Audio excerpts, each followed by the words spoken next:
Right, good evening, ladies and gentlemen. The City Council is reconvening from closed session. There is nothing to report, so I'm going to go ahead and adjourn the special meeting of the City Council at 6 p.m. I'm going to call to order the regular City Council meeting and the regular City Council meeting and also the Elk Grove Finance Authority meeting. Mr. Clerk? Thank you, Mr. Mayor.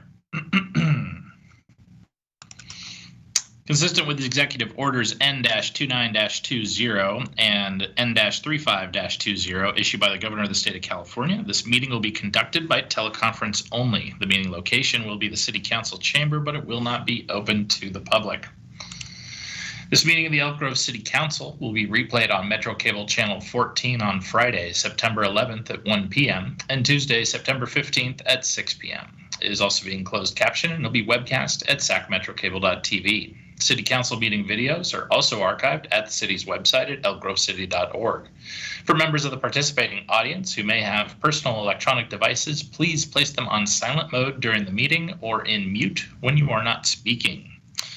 Elk Grove City Council welcomes, appreciates, and encourages participation in the City Council meeting. City Council requests that you limit your presentation to 3 minutes per person so that all present will have time to participate.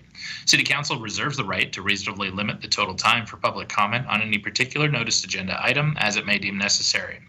Pursuant to Resolution Number 2010-24, no individual speaker concerning public comment may address the City Council for more than 3 minutes. City Clerk will run a speaker timer, and after the first 2 minutes have passed, the City Clerk will state on the audio feed 1 minute remaining, indicating 1 minute remains to summarize comments. With that, Mayor, that'll take us to Section 1 of our agenda. And before we begin, I'd like to turn it over to the Vice Mayor.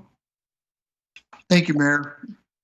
You know, it's sad with a heavy heart that we lost one of our community members and personal friends, Joel David Broussard. He was a fatality in a 9-car collision on Highway 5 last night. And he's survived by his wife, Angie, and their 4 children. This is a loss of a very positive role model of our community that was a mayoral candidate in 2016. He always had a smile and wanted to make Elk Grove better. I'd like to close the meeting in honor of Joel.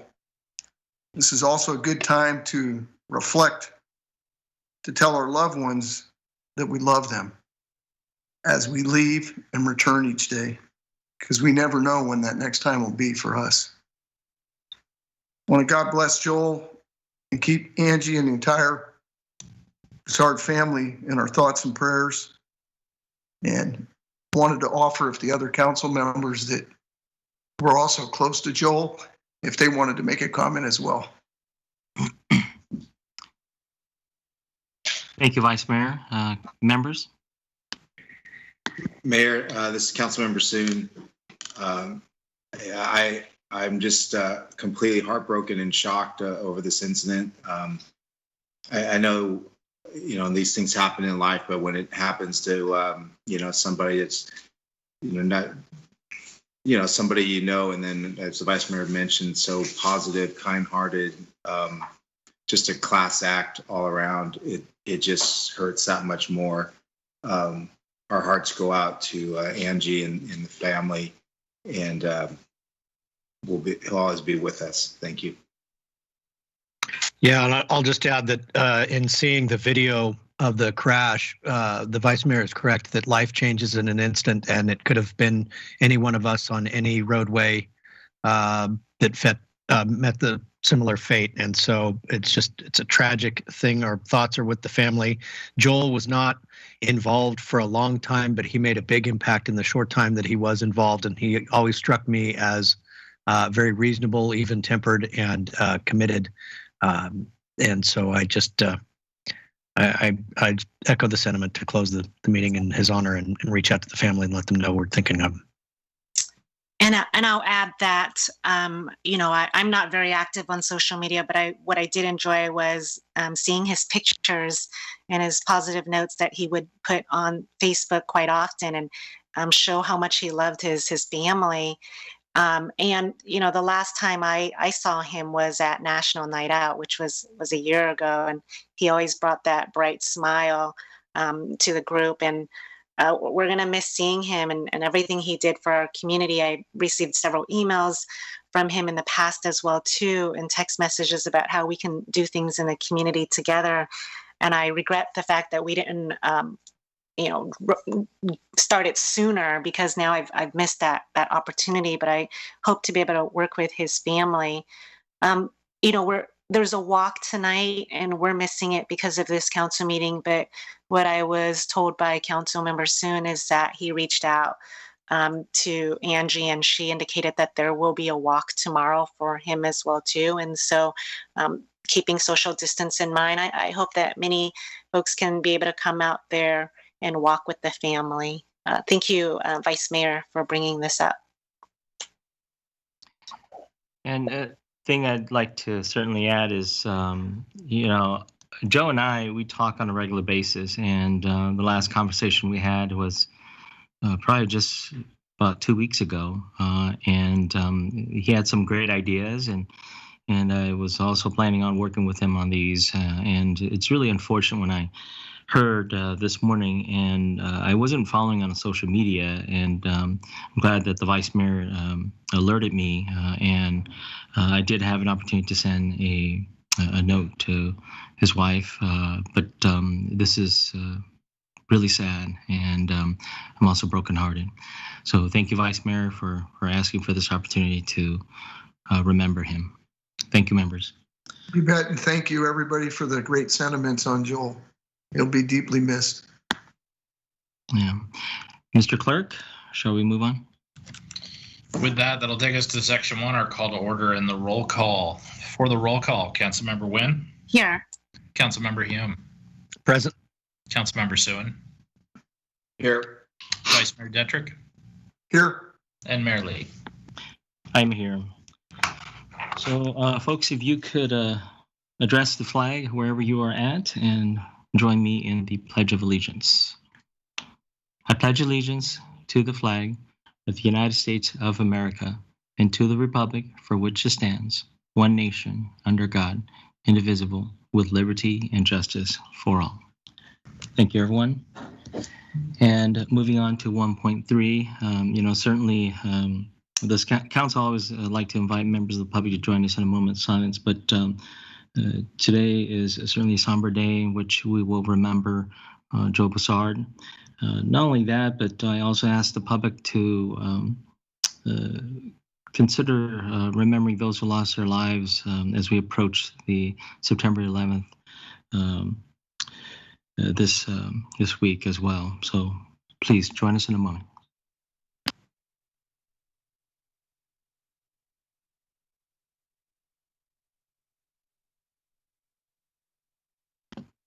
Thank you, everyone. Next item, please. Take us to section 2, approval of the agenda. We have an agenda. Is there a motion? Motion. Second. And motion second. Roll call, please. And that roll call vote, Councilmember Nguyen. Yes. Councilmember Hume. Aye. Councilmember Suen. Aye. Vice Mayor Detrick. Yes. And Mayor Lee. Yes. With a 5-0 vote, we have an agenda.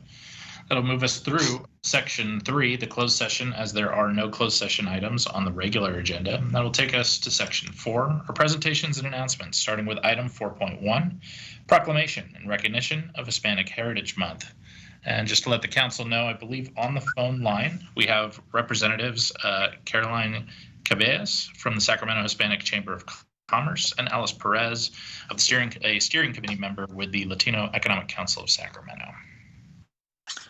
All right, Councilmember Nguyen. Great, thank you, sir. I have in front of me here a proclamation for the Hispanic Heritage Month from September 15th, 2020 to October 15th, 2020.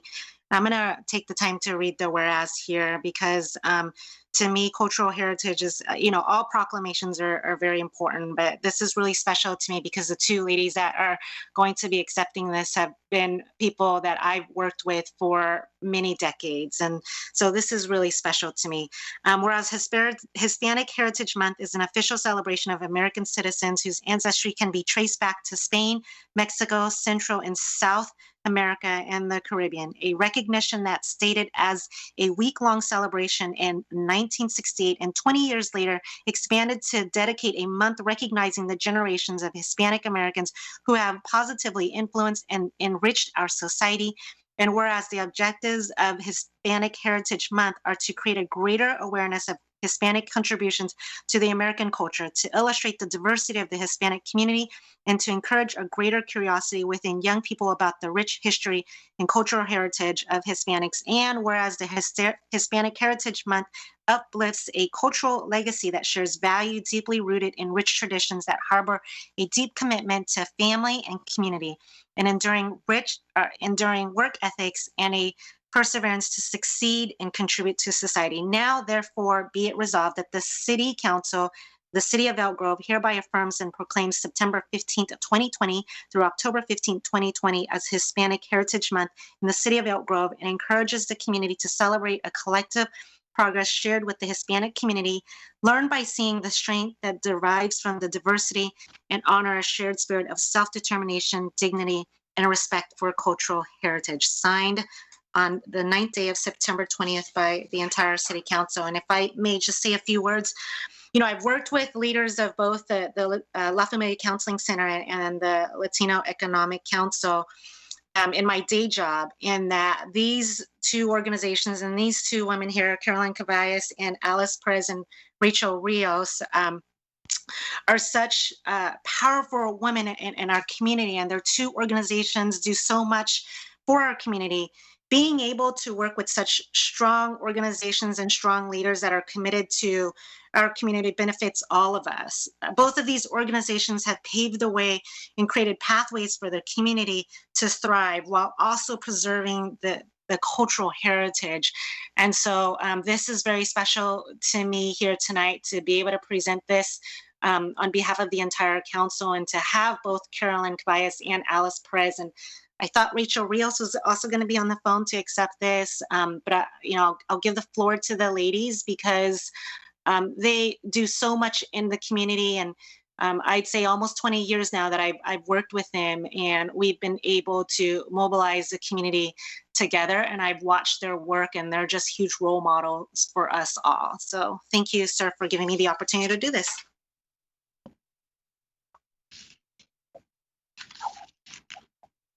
All right, do we have our guests here?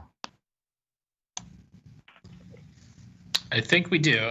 Staff had gathered up on a conference call. Let's just make sure we can connect the audio over into the meeting. Caroline and Alice, you can go ahead. Hi, can you hear me? Coming in loud and clear. Please proceed. Thank you. Thank you so much, Councilmember Stephanie Nguyen, a great partner in the Latino community on so many different levels and projects. We've always appreciated your partnership in our community. Council members, my name is Caroline Caballas, and I'm speaking to you this evening on behalf of the Sacramento Hispanic Chamber of Commerce. Rachel Rios, the Executive Director of the La Familia Counseling Center, apologizes that she could not join this call. She intended to speak with you this evening, but was not able to get back to Sacramento timely. We sincerely appreciate the Council's acknowledgement of Hispanic Heritage Month and this invitation to receive the proclamation from the City of Elk Grove. Latinos are an integral part of our diverse communities and cultures. Our contributions to the economy and as essential workers now, more than ever, are recognized and appreciated. With continued investments and support from local leaders and partners like the Elk Grove City Council, the Latino Economic Council of Sacramento, La Familia, and others, the Hispanic community can continue to be resilient, to thrive, to participate civically, and to be our future leaders in government, education, the private sector, and in the nonprofit world. We will get past this current pandemic and work with you and look forward to working with you as we go forward in the future. So again, thank you so very much for your acknowledgement of Hispanic Heritage Month and this proclamation to our community. Thank you. Good evening, council members and mayor. This is Alice Perez. I'm representing the Latino Economic Council of Sacramento today. And we truly appreciate your acknowledgement of our culture and our heritage by providing us with this proclamation today. Councilmember Nguyen, we really appreciate your collaborative efforts that we have been able to share with you over the course of 20 plus years, where it's not about one in the community, it's about all in the community, and the work that we do collectively benefits our community as a whole. Our groups are committed to ensuring that we're working with the cities, the counties, within our area, within our region, to ensure that the elected officials, private sector comes together to work collectively towards the growth of our community. You know, Latino community in Sacramento County represents over 40%, and in the state, over close to 25%. In the state, it's 40%. We make a significant contribution through our Latino entrepreneurs who not only run businesses in our community that provide tax revenue, but in addition to that, they're employers within our community. We have a robust workforce. We also have members of our community that participate in civil government positions, and we are all committed to ensuring that we win as a community. And we are always open to working with the city of Elk Grove to help move not only Elk Grove forward, but our communities as a whole forward. So we truly appreciate your work today in acknowledging us, and we look forward to working more collaboratively with the council as a whole in the future to ensure that we can bring changes towards upward mobility, making sure that economic opportunities are there for all small businesses, and that our Latino community and our community as a whole continues to grow. We truly feel we all win when we work together. Thank you again. All right, thank you very much. Thank you for your continued work. Next item. Our next item will be item 4.2, a proclamation declaring special recognition and support of Elk Grove Police Department personnel. All right, we have Chief Albright here, I reckon. I am here, Mayor. All right, this is from the entire City Council, and I think it's no secret the City Council is very proud of our police department. So the proclamation reads as, whereas the Elk Grove Police Department was formed in 2006 to serve the rapidly growing city of Elk Grove, which incorporated in 2000. And the Elk Grove Police Department remains dedicated to collaboratively serving the diverse Elk Grove community with respect, integrity, empathy, while striving to provide the highest level of professional service that allows citizens to enjoy a high quality of life in a safe environment. And the men and women of Elk Grove Police Department have established excellent rapport, mutual respect with our community by recognizing and resolving social issues, maintaining open dialogue with members of our community, and exhibiting compassion, professionalism as they assist the public during high-stress situation. And whereas the Elk Grove Police Department goes above and beyond with their community-based approach by providing many services outside of standard policing, which includes homeless outreach resources, mental health crisis intervention partnership, and an on-site domestic violence sexual assault advocate, an on-site child protective service advocate, special needs community engagement, a chief's advisory board, and hundreds of community-focused events annually. And whereas we acknowledge and appreciate the brave men and women who strive to connect with and protect our community, believe law enforcement is essential to maintaining safety and quality of life in Elk Grove, and firmly support our law enforcement personnel who put their lives at risk to serve and protect our citizens. Now, therefore, be resolved that the City Council of the City of Elk Grove hereby proclaims our sincere appreciation and support of the men and women of the Elk Grove Police Department who dedicates their lives to maintaining public safety, and acknowledge the hard work, compassion, professionalism, and all of these individuals, and sincerely appreciate by this council and the citizens we represent. Signed on this 9th day of September 2020 by the entire City Council. Chief? Well, thank you so much, Mayor. I so appreciate that. I just want to briefly thank the entire council for your support of this recognition, this proclamation, but really more importantly to thank each of you for your consistent support of the men and women of this organization, this Elk Grove Police Department, and really for what we stand for. As I read through the words of the proclamation, the meaningful words really captured the words that are reflective of what our community feels and shares with me on a regular basis. I'm honored to receive that feedback from our community, and I'm humbled to serve as the police chief in a city that is so incredibly supportive, and really to serve for an organization filled with such committed staff. And you mentioned many of the things that they do. Lastly, the combined support that we receive from our city council, our city manager, and the community, it's not something that we take for granted, and something that we certainly hold dear, and we work toward, and will continue to work toward holding that as the precious commodity that it is. So for the council members, on behalf of this organization that I have the pleasure of serving as the chief for, we so appreciate the recognition, and we thank you for publicly acknowledging the efforts of these great employees, and thank you so much. Mayor, this is Vice Mayor Detrick. Can I make a Vice Mayor?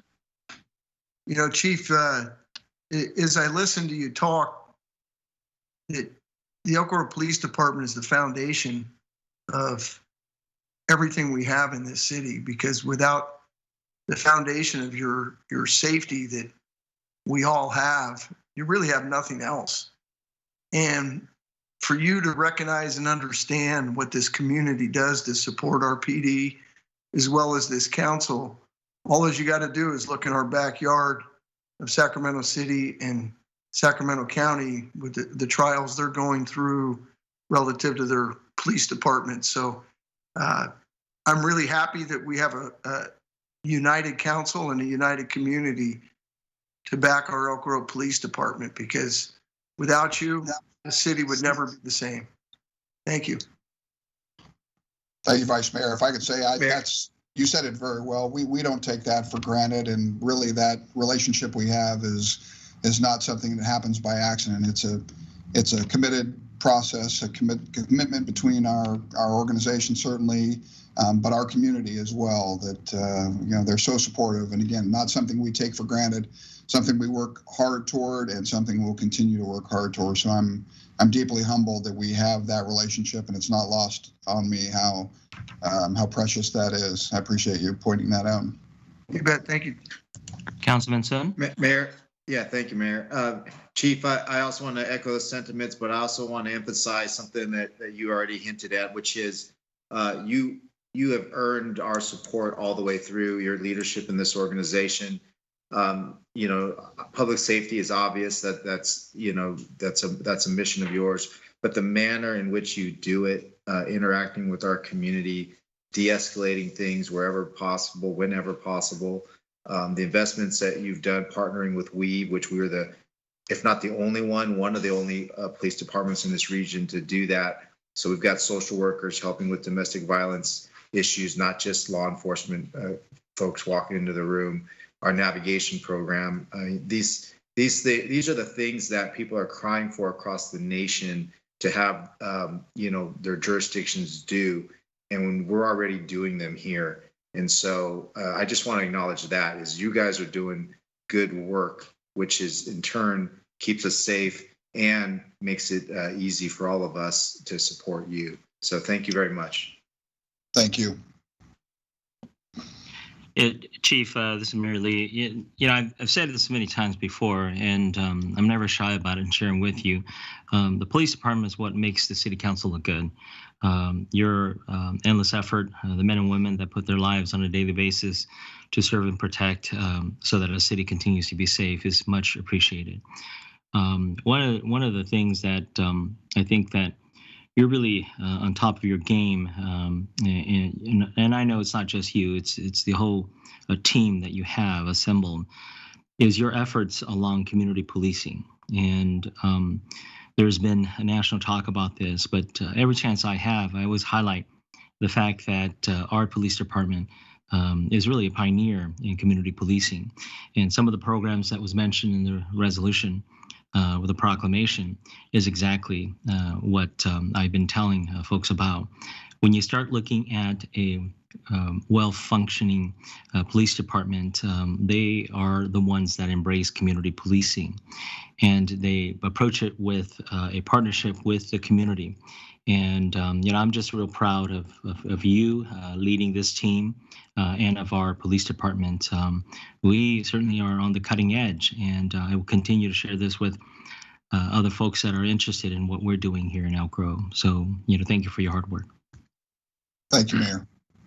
Mayor, if I may, I just want to add on to all the comments, the great comments that have been made by you and my fellow council members. And, I asked to have this proclamation brought forward because with what's going on in so many communities, as the Vice Mayor alluded to, not just in our region, but certainly throughout the nation, there are police departments that aren't deserving of a proclamation like this. I will admit that, but there's also communities that aren't deserving of the department that we have, and so I think it's two sides of the coin, and so it's very important that in the last sentence on the last paragraph of the proclamation, it says that the sincerely appreciated by this council and the citizens we represent, because I know when I talk with people, they are so impressed and grateful for the department that we have and the work that they do, and they would like to see more of what we're doing, not just on the enforcement side, but on all the different above and beyond things that were called out.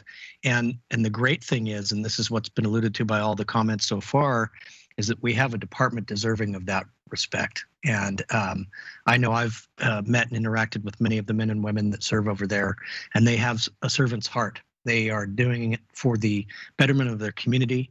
They're trying to make it safe and keep the quality of life for those who want and deserve that, and frankly pay to have that happen. And they are making it a unwelcoming place for those who wish to disrupt that quality of life.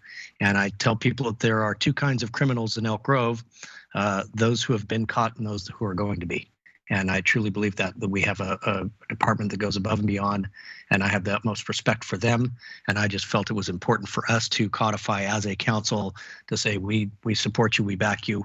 We don't excuse bad behavior by anyone. And I think that certainly the chief has done a great job of making sure that that is also conveyed. And so I want to thank them for what they do every day, and pray every day that they come home to their families safe. Thank you so much, Councilmember Hume. I sincerely appreciate that. Thank you, Councilmember. I'll add here, Mr. Mayor, that I want to thank the entire council for everything they said, because as I'm listening to what you're all saying, and the chief as well, definitely has the biggest role in this and leading this. We have a fantastic department, and I mean that so much that I'm married to somebody that's been with the department for over 10 years. And so I'm listening to everything you say, and I think what I'm going to do is just take this proclamation here in my binder and go bring it down to him and say, thank you for what you do for our community here. But having council members recognize and appreciate our police officers means so much. So thank you, Councilmember Hume, for taking the lead on this, putting this out there. Living with somebody who serves our community and leaves the house every day, I can tell you that he's going to be really pleased to hear the council member and the chief just and being here and talking about the wonderful things they do, because we forget to do that often, right? To thank them, and their jobs are really tough. And so thank you, Chief, for leading such a wonderful department. Thank you so much. Say, Councilmember Nguyen, I think you're biased. But very well said. And I think the Chief, the message is resounding.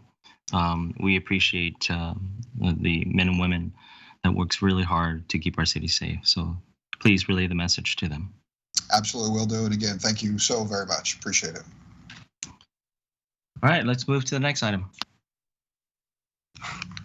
Next item will take us to Section 5, Public Comment. Participating members of the viewing audience may comment on any item not on the agenda that is of interest to the public and within the subject matter jurisdiction of the City Council. Each person will be allowed 3 minutes or less if a large number of requests are received on a particular subject. City Council cannot take action on non-agendized items raised under public comment until the matter has been specifically included on an agenda as an action item. Members of the public desiring a response to a specific question are encouraged to contact any member of the council or the city manager at any time. Those participating members who wish to address a specific agendized item are encouraged to offer their public comments during consideration of that item. Mayor, Vice Mayor, and council members, for this evening on general public comment, we have 12 callers who've requested to be dialed in to the meeting. There was one audio comment that was submitted. It was the same audio comment submitted prior to the August 26th meeting that was sent to the council and staff. It was asked to be recirculated back to council and staff again, and that was done so. We received 2 written comments prior to the meetings start today. But with that, I will turn to staff to see if we can start pulling in our callers. I will make one other note, is that one of our speakers who called in to speak did submit a video that they'd like to accompany their spoken comments this evening. And so I'll be able to pull that up when we get that caller, and it'll just be a little bit of coordinating which caller comes first and when they're in the cycle. But I'll look to staff to see if we can bring on our first caller for general public comment. Caller, you may go ahead. You have 3 minutes. City council members, throughout the duration of the conflict between the mayor and the woman who's come forward with allegations of harassment, the only councilman who's ever really defended the Hmong community was Councilmember Pat Hume. Unfortunately, that was very short-lived. In the end, his actions spoke louder than the pretty words he uttered in defense of the Hmong. And the silence from the rest of you lends credence to Elk Grove's long tradition of abuse of power and inability to address racism. The day after the last city council meeting, where one of you expressed that the issue of Bobby St. Allen's racism should be addressed with the school board as opposed to with the city council, you all unanimously and publicly endorsed Bobby for mayor, and in doing so, you blasted your own stance on the issue of racism, particularly when it's launched against the Hmong community. So much for washing your hands of this, right? The war you've been waging against the mayor year after year suddenly began to make sense to me, and I thought perhaps this has been the driving force all along behind your shady tactics to, for one, get rid of the mayoral position. In any case you didn't get the memo, we have addressed this issue with the Elk Grove School Board, and we will continue to do so. Like you, they are attempting to avoid responsibility, and Bobby being Bobby, this is validation that she didn't do anything wrong. Silly girl. If you didn't do anything wrong, then the school board wouldn't be working so hard to disassociate themselves from your so-called off-duty activities, now would they? On top of that, there's mounting evidence that Bobby's racist portrayal of the Hmong people has stirred the hearts of racists right here in Elk Grove and perhaps beyond. Explicit racist statements or sentiments have shifted from the virtual world to now the city council meeting, for example, as evident by one caller at the last city council meeting who used the work of an apparently self-loathing radical to disparage and psychoanalyze Hmong men once again. And because Bobby and his supporters continues to shove the Hmong people in a box and paint all of us as thievery supporters. 1 minute remains. Our voices as being nothing more than a political arm for the mayor, let me reiterate that being Hmong and defending the Hmong community from racism does not make one a Steve Lee supporter. The Hmong people are not a monolithic group. We represent a diverse array of backgrounds and political attitudes, and anyone who fails to make this distinction are simply put a racist. I don't care if you're 3% Hmong. I don't care if you think you understand our kinship system, because your own culture may or may not be similar. I don't care if you're a former Hmong turned Korea boo. None of that is an excuse for racism. Thank you.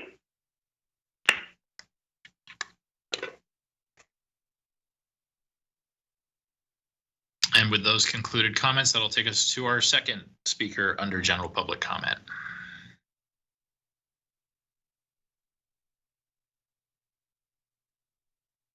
Caller, you may go ahead. You have 3 minutes. You can go ahead, ma'am. Just to reiterate what the previous caller has said, I don't know Steve Lee. I'm here to talk to the people of Elk Grove. The people need to be able to distinguish between the city council members' words and their actions. During the August 12th Elk Grove City Council meeting on item 4.5, Stephanie Nguyen mentioned the motion to cut the public speaking segment, citing that it was getting late and there are mothers that need to prepare for the first day of school the next day. She also stated that they are sure the comments are going to be repetitive. So I have 3 questions for the public to consider. How did Stephanie Nguyen know the comments were going to be repetitive? Is it because Bobby St. Allen told her so? Does Stephanie Nguyen work for the public or for Bobby St. Allen? 2, there are people on the line waiting to speak after a long day of work. The people are willing to wait. Why are you not willing to wait? 3, it might sound repetitive to you, but each person has their own voice and each person has their own story to share. If you do not want to listen to the voice of the people, why do you want to sit on the city council seat? Is it for name recognition only? Meanwhile, you 4 sound repetitive, yet you go on a long rant more than 3 minutes each. After the public spoke, each city council member went into a long lecture. It was evident the city council members didn't hear what nearly 100 callers had to say. Did you even listen or just walk away while the public was speaking?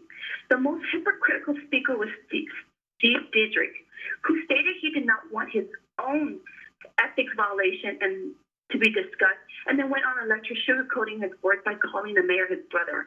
A brother you tried to remove in May so that you as vice mayor can be mayor? That was a question. After public outcry about the racist comments by trustee Bobby St. Allen on the August 25th meeting, Stephanie Nguyen dismissed those that have called in to speak about by saying that this is a school board matter. The very next day, all 4 Elk Grove City Council members announced their endorsement of Bobby St. Allen for mayor. Come on, guys. At least wait a few days to show your implicit bias and dirty politics. When the truth comes out about Bobby St. Allen and her character and integrity, you might feel a little embarrassed. Well, maybe not Steve Diedrich, since crooks support each other. As for the other city council members, either you will feel embarrassed or you already knew the truth and will try to do damage control on your own character. One final thing, a message to Bobby St. Allen. Several of your associates have tried to intimidate and try to silence me. Did you send them to threaten me? They wear your logo, your banner, so does that mean that they are your sergeant at arms? Is it appropriate for me to ask you to please tell your associates to behave like adults and stop trying to intimidate others just because they cannot maintain a civil dialogue during their art and that their argument is flawed? Thank you.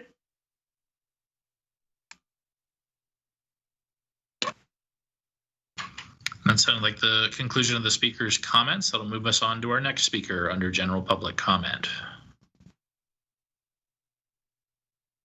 And our city staff are just reaching out. So if there are folks that have signed up to want to speak on the council meeting, just ask you keep your phone line open as we reach out to folks, try to grab them via the phone call and then patch them into the meeting. That's what, if anybody's wondering what the delay is in between polling and callers, it's the acts of us making the call and connecting people in during these teleconference times. I have the next caller on the line. You may go ahead. You have 3 minutes. Okay, thank you. My name is Judy Woods, and I live in Elk Grove. And obviously, I'm a citizen of the U.S., and I'm just frankly going to talk from my heart. I'm asking you all to please do not defund the police. I believe that the U.S. has survived because we have had law and order. Other countries have suffered because of no law and order. And what we have witnessed in Oregon, Seattle, New York, and Chicago just cannot continue because our country will not make it. And so we need our police. And without police, our city will be gone. And I don't have a full 3 minutes, but it's very important to me because I just want you to know I lived in New York during the transition of Giuliani, and I can't imagine living there now. We have a beautiful little city. We have a great country. Without police and law and order, we will have zero. Thank you for letting me talk.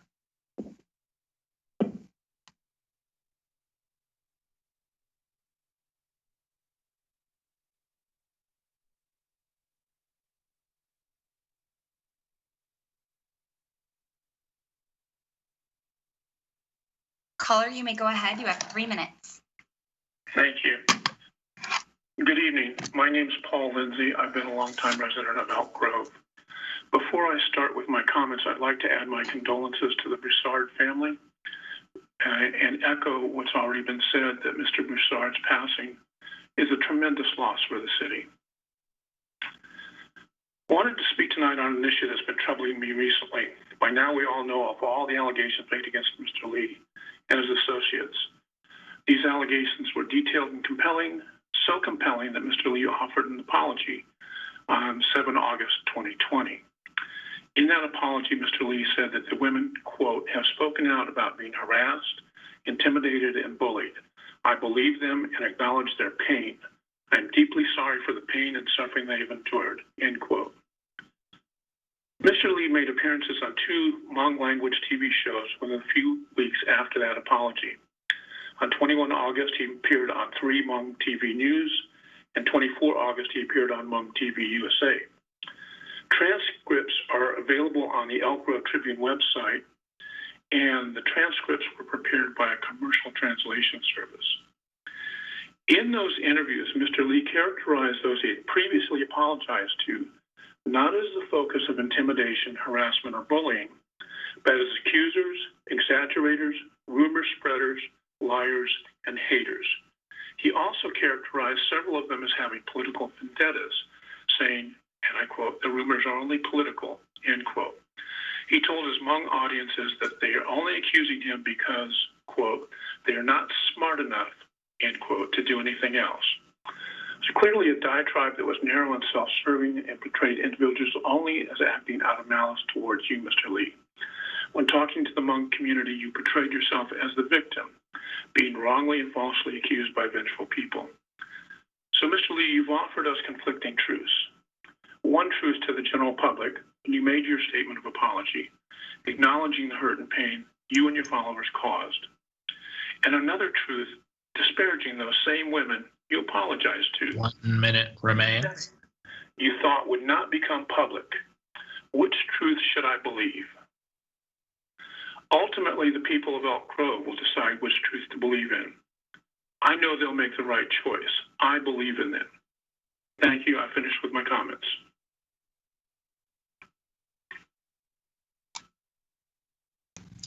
That concludes the speaker's comments. That'll move on to our 5th speaker under general public comment.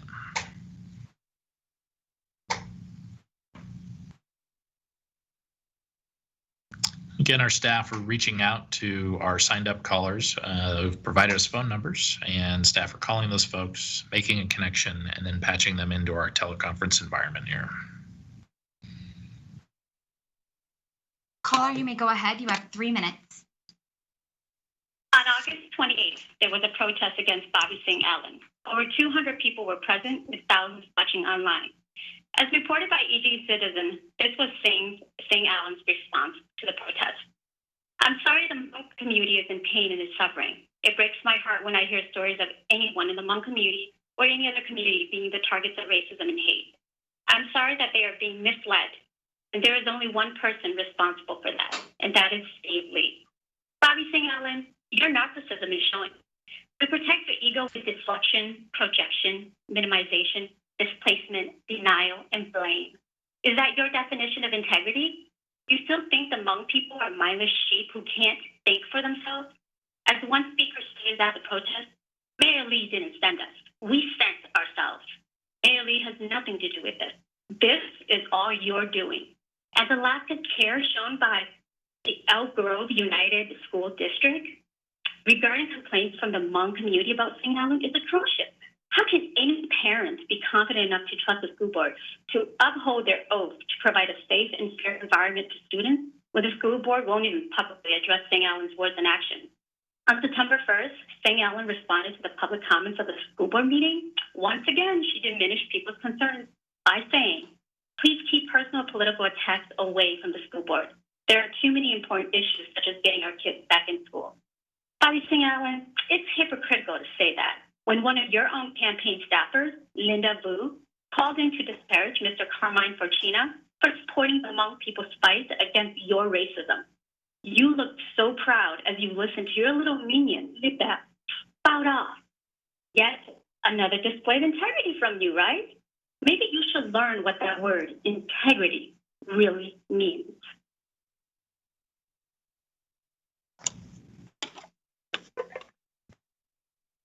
I believe that concluded the speaker's comments. which will move us on to our sixth speaker. We have, just as a note, we had 12 speakers prior to the start of the meeting, and I'm just checking my comms, seeing if anyone else is signing up to speak.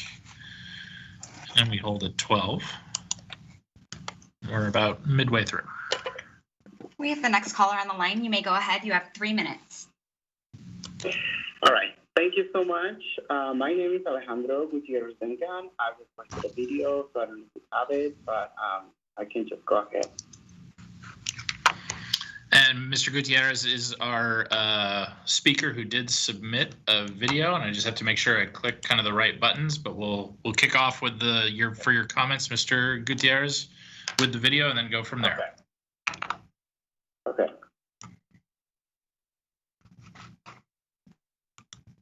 So happy Hispanic Heritage Month to everybody. That's right. Wonderful. And if I could give a quick shout out to myself, I'm on the cover of USA Today's Hispanic Living. And it's the first time I've been on the cover of a Latino. Is there a photo? Is there a picture? There is a picture, but I didn't tell anybody. So we can show it another day. I saw it over the weekend. It's beautiful. Thank you. Because you know she's Hispanic, right? But most people didn't know that because I'm Afro-Latina, and it's the first time that an Afro-Latina has sort of been celebrated like that. Ding the bell. So I appreciate it. All right. But Megan, Well, I won't tell the other Afro-Latinas. Yeah. I won't tell the other ones. Okay. All right. So I wanted to show this video because as an Afro-Latino myself, sometimes our identity gets lost. As Black and Latinos, we can't find spaces where we can really celebrate our identity. And the fact that our city is now recognizing Hispanic Heritage Month, it's a good start. I feel like this is a good way where we can start talking about other identities that are inside one culture or one minority culture. I also want to make sure that we are not forgetting the issues that Latinos are facing today, and even other minority groups in our community. Today we celebrate, but tomorrow we're back, and we will continue fighting for issues that are affecting our community. I also want to make echo on two more issues. One is being requested a timer on the screen, and I think we forgot about it, but I think it will be a good reminder to have.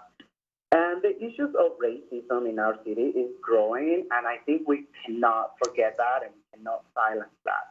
Our city, just as a fact, 23% of the population of our city is foreign workers. Yes, thank you. So I really think that we should be expanding some forums or public spaces where we can actually start talking about what's happening in our community. The more we're silent, the more stronger we're going to come back, and we will demand action. So once again, thanks so much, the city, for recognizing this important recognition for Latinos in our country, and especially in our community and in our city. Thank you, everyone, and have a good night.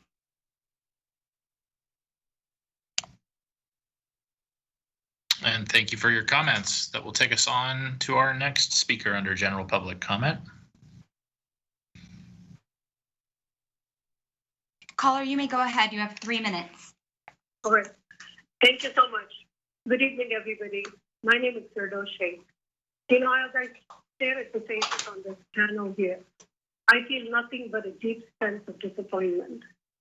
I see some faces here, at least 4 of you.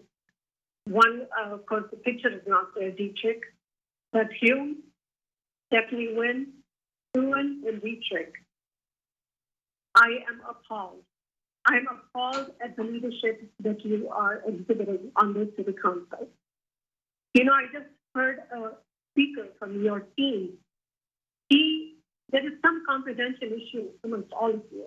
When Steve Lee said, I understand the pain that these women are going through, and I apologize for whoever is causing this to them.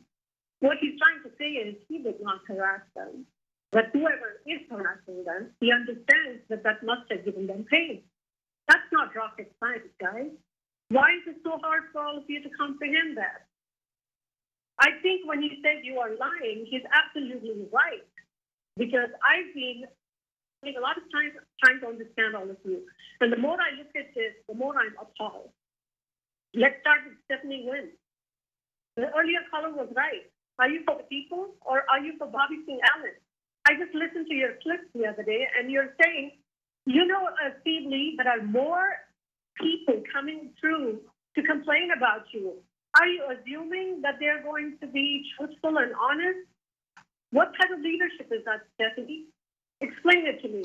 If you remember, I facilitated a women's empowerment where you were one of the speakers.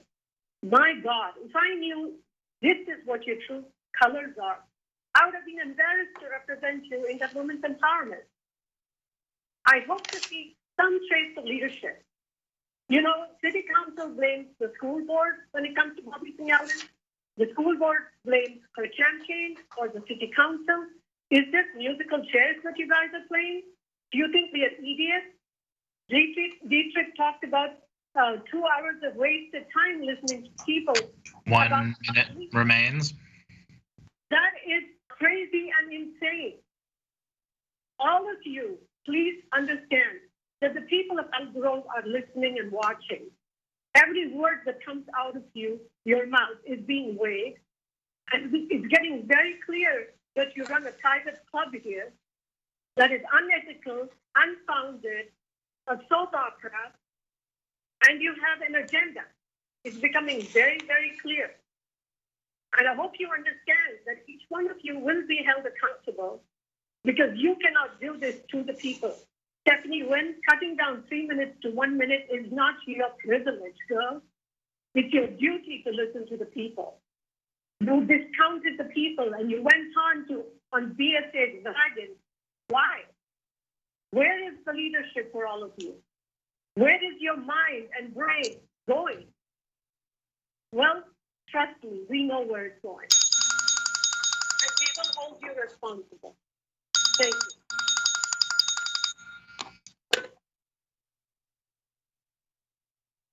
And that concludes the speaker's comments. That'll take us on to our next speaker on general public comment.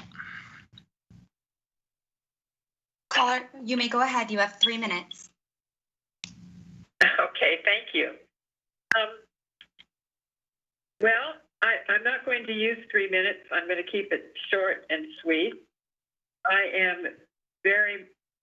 I find that I'm unhappy and uncomfortable with the way things are going in this country. And some of the major cities are being destroyed by people who could care less, really, about our country. The thing that scares me is that it's growing. It's getting worse. And, we have people coming into Sacramento, and we need the police. We need the police to be ready to protect us from whatever is coming ahead. I know I sound pessimistic, but, I'm watching what's happening, and we cannot be taken over by crazy, hateful people. And that's what I am most afraid of. We need the police to be there to protect us, to help us in a time when crime is getting worse. So that wasn't very articulate. Sorry about that. But I just feel real strongly I'm supporting the police 100%. They're great, and we need them. So thank you.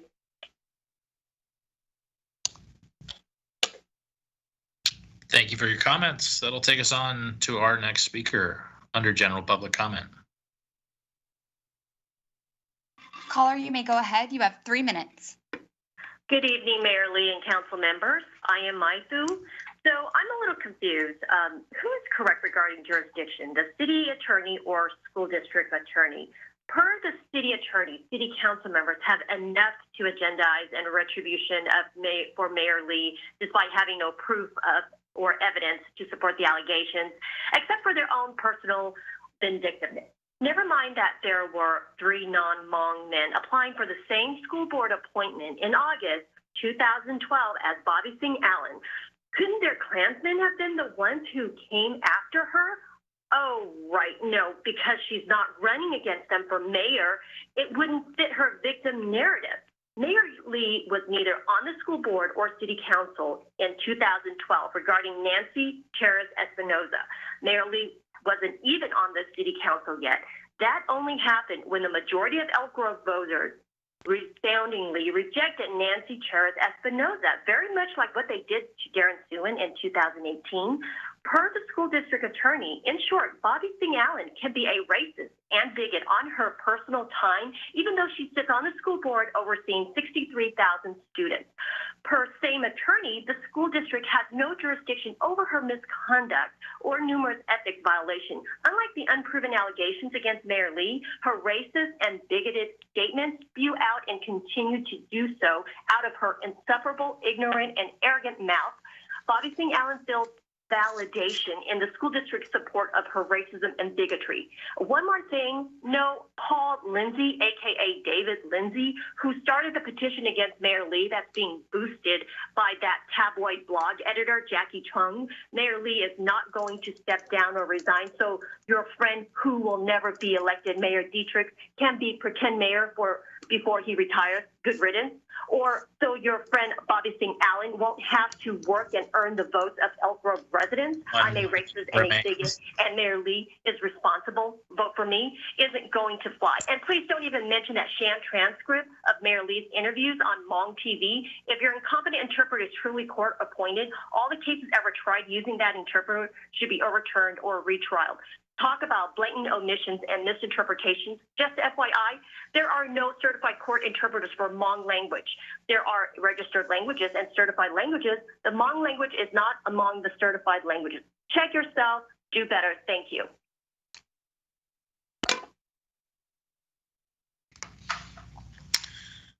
And that sounds as though it concluded the speaker's comments. That'll move us to our next speaker under Section 5, General Public Comment. Caller, you may go ahead. You have 3 minutes. Good evening. This is to Elk Grove City Council members. Luke chapter 8, verses 17. Whatever is hidden away will be brought out into the open, and whatever is covered up will be found and brought to light. Unless you have no skeletons in your closet, I suggest you keep your dirty politics to yourself. You and your friend Bobby Singh Allen's lies will be exposed. Thank you.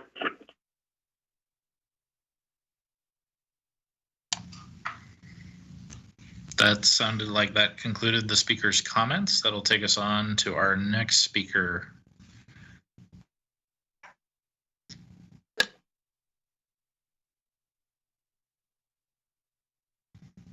And staff are just making the phone call connections to folks. Remember, for anyone that has signed up to speak, you want to keep your phone line open this evening.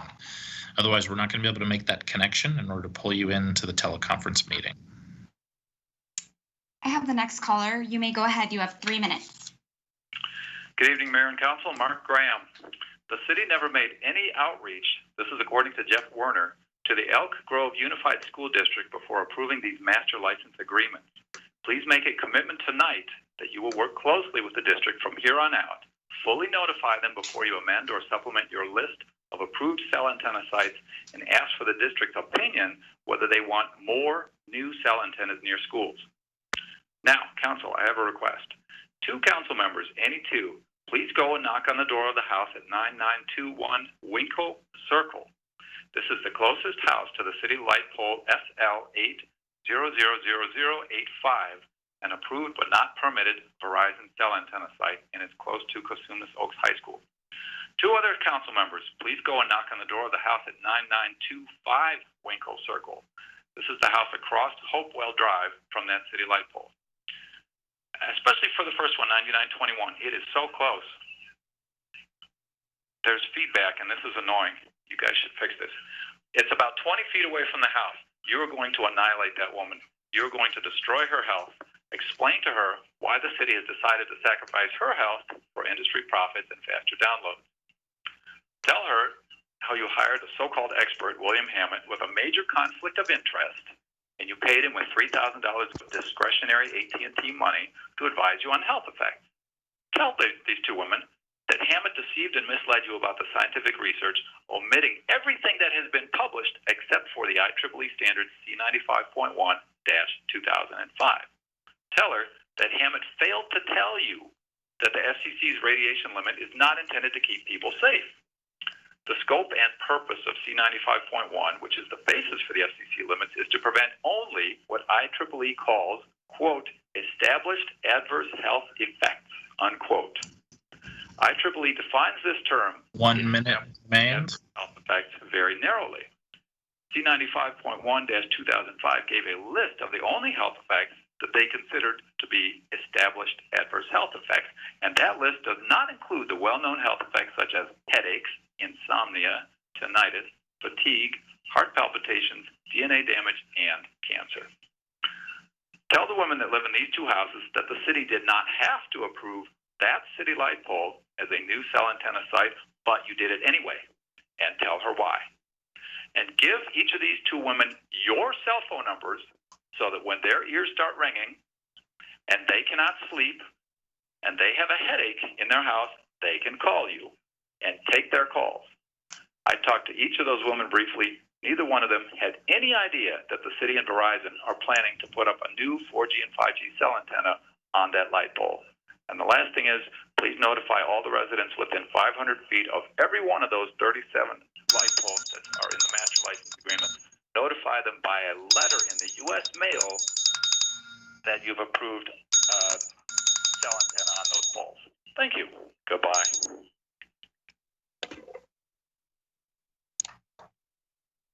And I think we have one last speaker signed up under general public comment.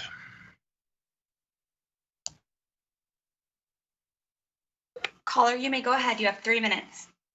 Hi, my name is Johnny Herr. I'm actually a resident of the greater Sacramento area. I'm calling in just before I begin. Good evening, Chamber City Councilman and Honorable Mayor Lee. My whole thing is I'm not taking one side or the other with the whole issue with racism within Elk Grove. It is just that for some reason, I'm not sure why, it has become politicized as it's a political issue. Racism has no boundaries. And I think that each one of us, you guys, do understand that without me saying it again and again. However, it has become publicized from the city council, endorsing Bobby King Allen, even though there were hundreds of people who has actually called in to voice a concern but were sidestepped. Reason why, no one would never know, but it has an inclination of politics, and it should not be. Because racism is real, and it's one of the things that we here in the Greater Sacramento area, which includes Elk Grove, should not tolerate racism in any shape or form, and it should be condemned when seen. For it to be sidestepped as a political ploy for one part or another, it should be unacceptable. And I believe that the city council, you guys know what to do, what's right. Please don't play politics, racism, because it is not place for it. Thank you. You have a good night.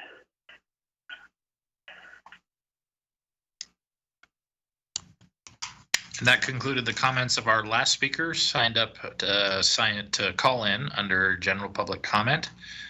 With that would take us to section 6, general administration information.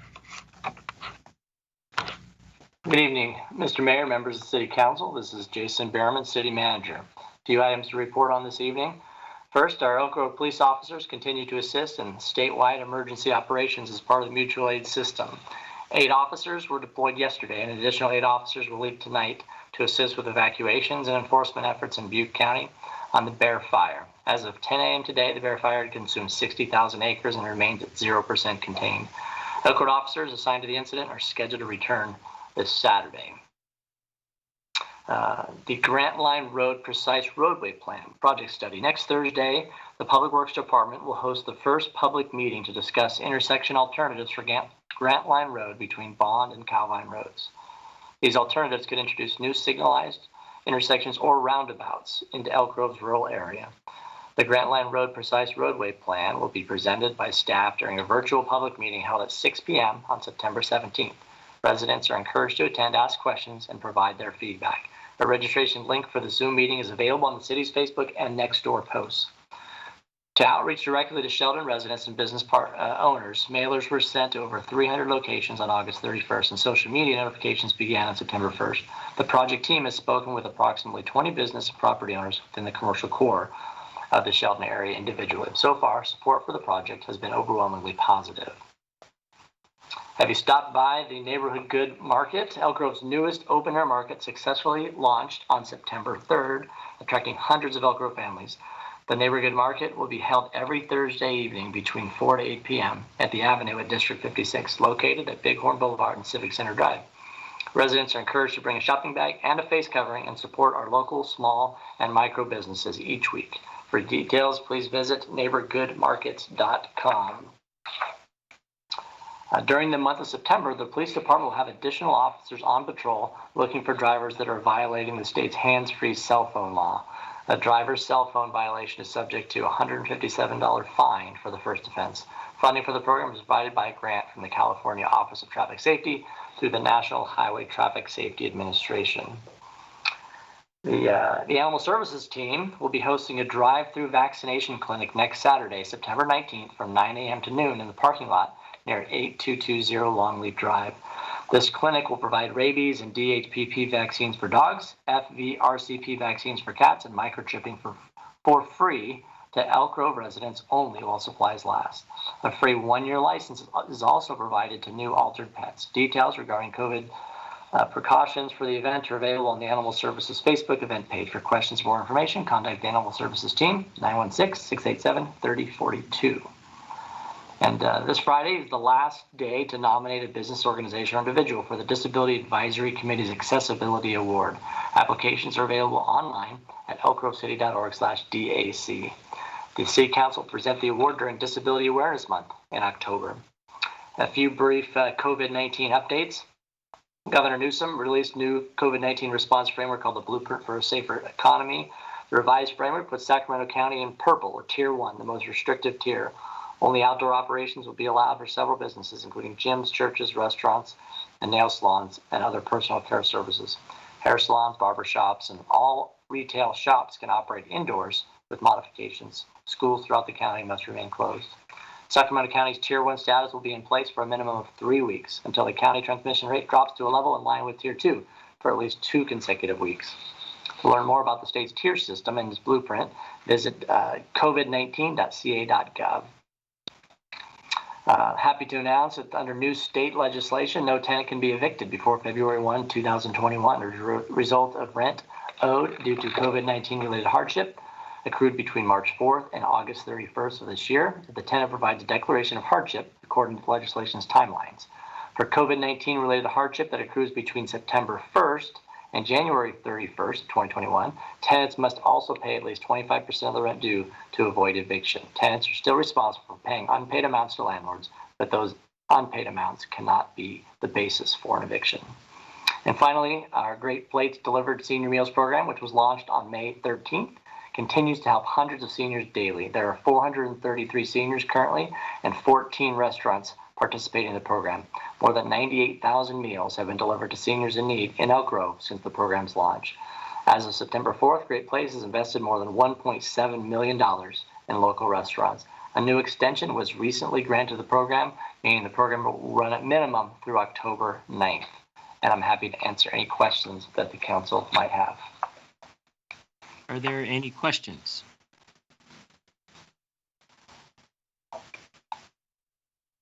Hearing there are no questions, let's move on. Thank you, Mr. City Manager. Take us on to Section 7, Council comments, reports, and future agenda items. Councilmember Nguyen. Thank you, sir. I attended the Public Library Authority meeting. Most of it was in closed session, so we can't report out on that. I'm a part of the ad hoc governance committee for paratransit as we look at how our new board structure is going to be. We had a meeting on that, which will be presented at the next paratransit meeting. And then I just, a couple meetings ago, I talked about the Sacramento County Women's Commission that Supervisor Phil Cerna led and got approved in July of 2019. And Miss Erin Sabira, who is a Elk Grove resident, is the lead for this Blue Ribbon Commission, soon to be Sacramento County Women's Commission. I'd like to get support to have Miss Sabira come in and give a presentation about what this soon to be Sacramento Women's Commission is doing and some of the exciting things that she'd like to bring here to Elk Grove as well too. You got my support. Thank you. Yeah, I know, Erin. I'd love to hear from her. Yeah, Vice Mayor supports it too. Great. Thank you. That's all I have. Sounds good. Thank you. Sounds good. Councilmember Hume. Thank you, Mayor. Not much to report. Did have a Connector Joint Powers Authority meeting the Friday following the last City Council. Nothing to report on that specific to Elk Grove.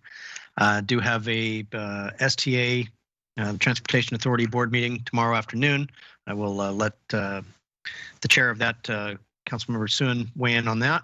And then I also had the opportunity to participate in the finale for the city's celebration of Diversity Month and go to the studios of David Garibaldi, who is a graduate of Sheldon High School. And he credits attending Sheldon as preparing him to experience diverse cultures around the world, and really views his upbringing in Elk Grove as a strong foundation for who he has become in life. And it was great. He painted a picture of Martin Luther King, of Chadwick Boseman, the actor that just passed away, Mother Teresa and the Statue of Liberty. And the city had originally negotiated to get 2 of those paintings to be hung on city properties, and at the conclusion of the evening, he offered up a 3rd. And so, just I want to put out my sincere thanks to David Garibaldi. I had done work; I had auctioned off some paintings of his before. He's a great guy. I've known him since he started out helping the teen center, and so just wish him much success. And it was a privilege to be there and witness that. That's all I have. Thank you. Thank you, Councilmember. Let's move to Councilmember Soon. Thank you, Mayor. As Councilmember Nguyen mentioned, we had Library Authority recently. Nothing to report out. We had our mega region meeting where we did agree to between the COGs, the Bay Area COG and the San Joaquin COG, Council of Governments, to align our planning documents. So that effort is underway. It's no easy task because of scheduling conflicts. But also on the SACOG, Sacramento Council of Governments, we've been talking about establishing a regional trail plan. And so the various jurisdictions within our 6-county region have been advocating to have their trail plans included. I'm asking for our Laguna Creek Trail to be included. It's about a 9-mile stretch, about halfway done. So hopefully we'll get some movement on that. As Councilmember Hume mentioned, STA, give you a break, Councilmember Hume. It's actually going to be next week. We had a scheduling conflict with at the county, so you should have an agenda that is for Wednesday, the 16th on that one. And then finally, Jason, I know we had this conversation a while back, but I was wondering, I know things have been going on for a while now. I was wondering if you could give an update to where we are with the community workforce training agreement, maybe even bring back a staff report on that. Sure, Councilmember Soon, happy to give a brief verbal report. If you'd like us to bring back something more detailed, happy to do that as well. First, I guess I should recognize that you have expressed a consistent interest in this and asking for regular updates from staff on how those discussions are going. And what I'll tell you and the rest of the council members is that things are progressing, but I do acknowledge that things were slowed during the COVID shutdown, with making it a little bit more difficult to connect and get parties together and so forth, other priorities, I think, on all sides. But we did have another meeting, I think it was last week, with the trades as well as various contractors and AGC and other interested groups. And so I think we had a very productive discussion. Right now, it is in the city's hands. We're working on a draft document to be able to present back to that group, hopefully by the end of this month or early into October, to start to continue those discussions and negotiations, and hope to have something possibly back to the council in early 2021. So that's kind of a brief update on where we are, but the council's looking for more information. I'm happy to present something at a later date. Yeah, thank you. Just maybe some of the conversations and maybe the parties you've been talking with. Thank you. Sure. Thank you, Mr. Behrman, and thank you, Councilmember Stone, for working on this. I know this has been 2 years, and as you all know, I'm a big workforce development person, so I'm excited and anxious to see what comes through on this here. So thank you both. Excellent. Looking forward to it, Jason. I know that Councilmember Stone and I have been bouncing this back and forth, and I know with our crazy schedule and of course with COVID, it's delayed. But I'm real excited to see what it will look like when you bring it back. Great. And the vice mayor's the next batter.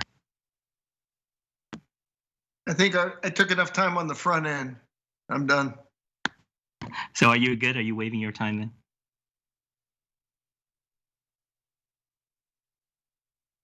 All right, thank you, Vice Mayor. And let me see, today's sanitation was canceled. I have GSAC tomorrow. But I think I want to respond particularly to Mr. Lindsay. Mr. Lindsay, I do appreciate your input, and I hope you're still listening. But in regards to the interviews that you've mentioned, if properly interpreted, it would have been abundantly clear that my message has not departed from what I've shared. But I realize that there would be criticism for those who may not have good command of either English or the Hmong language. And so what I did do is I submitted these independent evaluations to the Elk Grove Citizen already. I don't know to what extent they will be using it, but I certainly want to share this with you, Mr. Lindsay, in the event that you're still listening. I've asked Ms. Vang. Ms. Vang is an experienced interpreter and translator. She has consulted for UC Davis Law School, also known as King Hall, on a number of legal issues. This is what she has to say.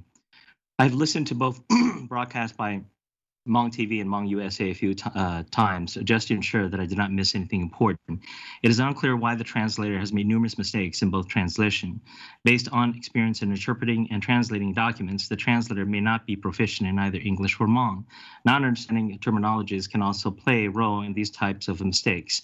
Hmong USA news reporter used lots of idioms, and the translator totally misinterpreted these idioms. With the interview with Hmong TV, the common terms used were accusations, accusers, but the translators used the words lies and haters. You talked about defamation of character and never mentioned suing anyone, yet the translator mentioned suing a woman. The translator had too much content and scenario that was not said in the interview. Key comments made were omitted and additional comments were added in English translation that did not exist in the interview. The Hmong language does not have the word brethren, but it was used in the translation. But I found which I found very odd. I'm not sure what the intention of the transcription is, but it doesn't look like something an experienced court translator or recorder would do. Court recorders and translators plug in the ums to indicate that there are long silence and repeats that as a person states in their interview and statement. When a verbatim translation is not possible because it changes the meaning of the statement, it will be explained or context added. Additionally, you use Laotian words and terminologies in your responses. And the court interpreters, if the court interpreter is fluent in Laotian, they may be able to understand it. But also, he or she should have sufficient knowledge of the Laotian language to be able to interpret these without changing the meaning of the statement. In this case, it did not seem like he or she has a good understanding of the Lao phrases.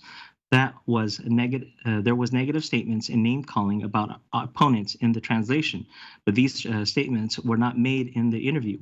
All in all, the type of errors can lead to lots of misunderstanding and more trouble if not clarified. The amount of errors in both translation makes the transcription completely different than that which is said in the interview. What concerns me is that it makes it look like personal attacks against others when it is not even evident in the interview. I hope that clarified things up. The second professional interpreter that I consulted with, his name is Dr. Muilo. He's a court interpreter, coordinator, and trainer with Ramsey County, St. Paul, Minnesota. He's with the Minnesota Supreme Interpreters Court. Supreme Court Interpreters Committee, consultant on court interpreter certification, examination with the Hmong language among interpreters. I've reviewed both videos in Hmong and both English transcript. I find that there are major omissions and additions throughout both English transcripts. There are many examples of omissions and additions by the translator, which I do not have time to go through all of them. But there are a few examples from the 3 Hmong TV transcript within your first response to the interviewer.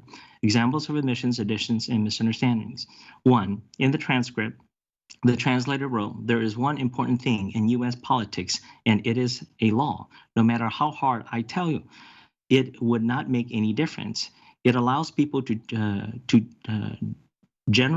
accuse or exaggerate their stories, and it would not be unlawful." My translation of your words compared to the above translation is perhaps the most important thing is that in the U.S., in politics, the law permits people to voice what they want to say during a political campaign. A very important fact that in America, a country like the U.S. is a country that supports the citizens' freedom of speech. So this permits citizens to voice even their accusations without wrongdoing because someone like me is not a private citizen. Comparing the two translations above, you can see the amount of information being omitted by the translator in the transcript. 2, and thank you for your patience, counsel. I'm almost done. In the transcript, the translator wrote, "There are far too many people accusing or defaming me, and I could sue or accuse them in return if I were a private citizen. But I am not. I am a public figure." My translation of your words compared to the above translation is, quote, "In politics, citizens can voice their many displeasures or criticism towards me. It is not the same as if I was a private citizen. It would be different if I was a private citizen," end quote. In this response, the translator in the transcript added, quote, "and I could sue or accuse them in return if I were a private citizen," end quote, which is something a sentence you did not say in your interview. And lastly, number 3, in the transcript, the translator wrote, quote, "As a Hmong that immigrated to the U.S., I would sincerely say that my passion is politics," end quote. My translation of your words compared to the above translation is, quote, "As we came to the U.S., live here longer, and I can say to you that as we become involved in politics, these are politics," end quote. The translator completely mistranslate what you are saying in your interview. In the transcript, the translator wrote, quote, "They lied to others in the public, but I cannot sue her," end quote. There are phrases added by the translators which you did not say in your interview. I find similar errors in translations throughout the English transcript. Both English transcripts do not capture the accuracy of your interview in its entirety. Thank you, council member, and that is all. Let's move to the next item.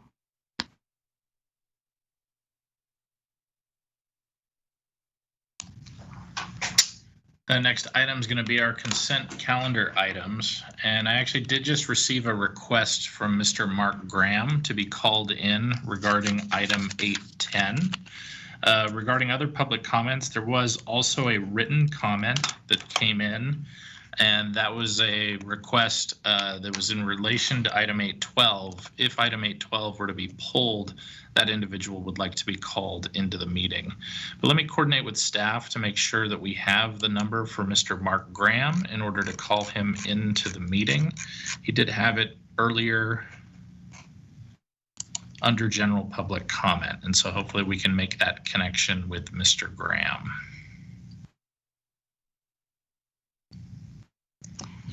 And again, for Mr. Graham, he is dialing in to make comments under item 810 on the consent calendar. Okay, that being the case, we can go ahead and open for public comment, and let's see what we can get.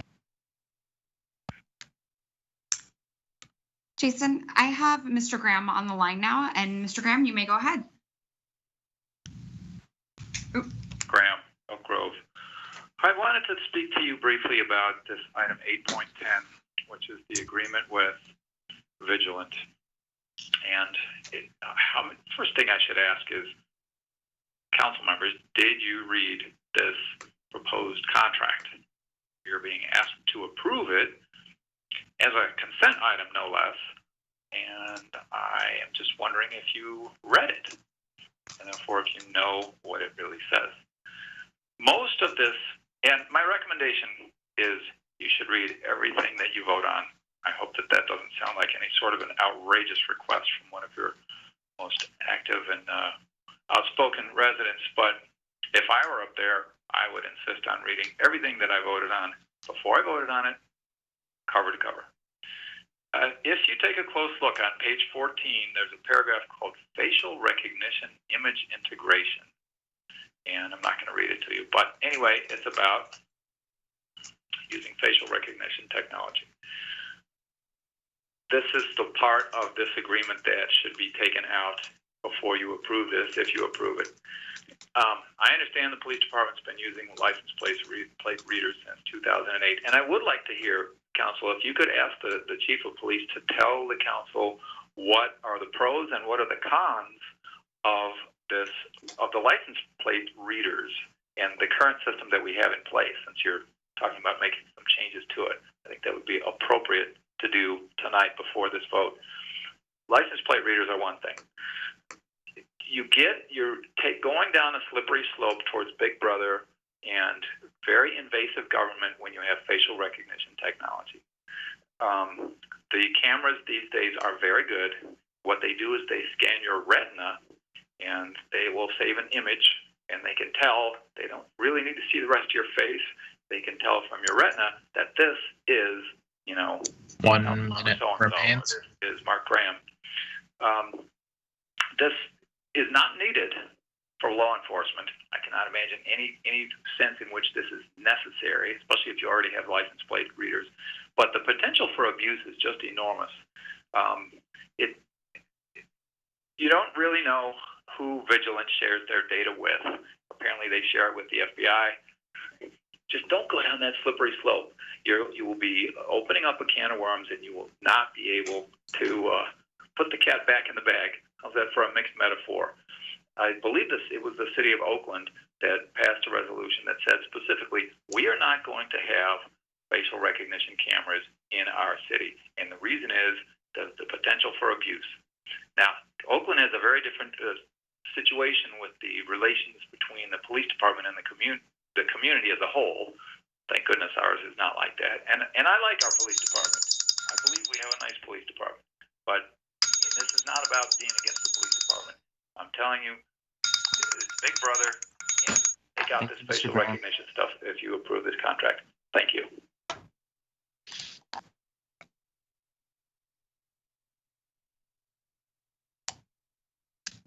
And with that was our one speaker on the consent, with the exception, there was a request that if item 812 is pulled and considered separately, that individual would like to call in to speak on item 812, but that's only if it is pulled from the consent calendar.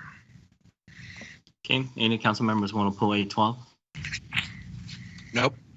Hearing none, let's go ahead and close public comment, and Councilor Drittelbray's direction. I will go ahead and move the consent calendar, but I just wanted to make a comment with respect to item 8.8, which has to do with the COVID-19 small business recovery program. I am thrilled to see that there are businesses out there trying to take advantage of this program, and that we are going to adjust in order to meet the needs. Given that how we had allocated the funding at the different levels of businesses, the demand seems to be a little different than our original allocation, and I would hope that once we get that finalized, that the extra 300,000 or so that's still on the table, that I know there's plenty of businesses out there that could use it. So thank you all for your great work on that. Second the comments, second the motion. Got a motion, second. Roll call, please. For the roll call vote, Councilmember Nguyen. I'm going to abstain 8.11 as my husband works for the Elk Grove Police Traffic Division, but I will say yes to everything else. Duly noted, Councilmember Nguyen. We will go on the vote. Councilmember Hume. Aye. Councilmember Suen. I just want to, in casting my vote, just want to also highlight item 8.9. iRate, a company that's grown 30% here, right here in our city. And it's the very thing that our program, our incentive program, was set up to do, to help businesses establish themselves here and incubate and grow here, right here in Elk Grove. Thank you. Vice Mayor Detrick. Yes. And Mayor Lee. Yes. And with that, those items that are on the consent calendar do pass, and that'll take us on to section 9, our public hearings, starting with item 9.1, which is a public hearing to consider introduction of an ordinance repealing chapter 16.36 of the Elk Grove Municipal Code relating to swimming pools. Good evening, Mr. Mayor, Mr. Vice Mayor, members of the council. It's Shane Diller, the Assistant Director of Development Services. I don't have a formal presentation for you this evening. This public hearing introduces an ordinance that would repeal Elk Grove Municipal Code Chapter 16.36, which is related to swimming pool construction standards. That chapter of the code was adopted shortly after the city incorporated and contains standards that are drawn from the 1997 Uniform Swimming Pool and Hot Tub Code. These standards are now antiquated and superseded by standards that are contained in the California building codes. And the city has adopted those codes most recently as of last November. All of the standards for pool construction and pool safety that the city uses for permitting and inspection of swimming pools and hot tubs are now contained in those building codes that the city has adopted. For these reasons, staff recommends the council adopt this ordinance and repeal Elk Grove Municipal Code Chapter 16.36. With that, I'm available for questions. Are there any questions? Yeah, if I may, Mr. Mayor. Go ahead, Councilman. Thank you. Shane, I'm going to put you on the spot just a little bit, just out of curiosity more than anything else. But if you recall, several years back, I mean, by that I mean a decade or so, we had an issue with the first house out in the Shires and some setback requirements with respect to a swimming pool and whether a swimming pool was a structure and what constituted landscaping and what constituted structures. Was this changed tonight? Would that have had any impact on that discussion at all? No, I don't believe that would have had any impact on that discussion. That issue that we dealt with that I do recall was primarily driven by language out of our zoning code and was not drawn directly from this chapter in our municipal code or from state code standards. Very good. Thank you. Any other questions? Sounds like there's no questions. So I'm going to go ahead and declare the public hearing open. I'm going to open for public comment. Mr. Clerk, anyone sign up to speak?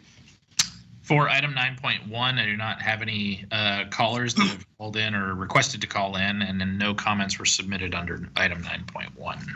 Okay, I'm going to go ahead and close public comment and declare public hearing closed. Deliberation and direction. Members? Introduce and waive the full reading by substitution of title only, an ordinance repealing chapter 16.36 of the Elk Grove Municipal Code relating to swimming pools. All right, got a motion. Second. Second. There's a second. Second. Roll call, please. And for the roll call vote, Councilmember Nguyen. Yes. Councilmember Hume. Aye. Councilmember Suen. Yes. Vice Mayor Detrick. Yes. And Mayor Lee. Yes. The ordinance will pass with a 5-0 vote. That'll take us on to item 9.2. And item 9.2 is actually 5 public hearings to consider the 52nd annexation to CFD 2003-2 for police services, the 61st annexation to CFD 2006-1 for maintenance services, 40th annexation to Street Maintenance District Zone 3AC, 19th annexation to Street Maintenance District Zone 5P, and the 34th annexation to Stormwater Drainage Fee Zone 2.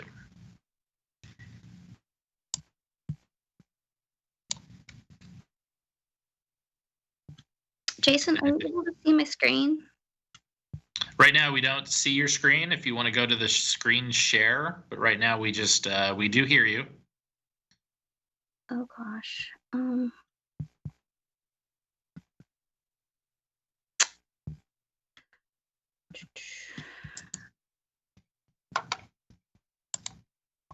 sorry, it's not letting me share my screen. Let's just see, Renee, if we can test on our side just to see if there's any settings that I can do. I think I might be able to elevate you as a presenter. Let me look real quick.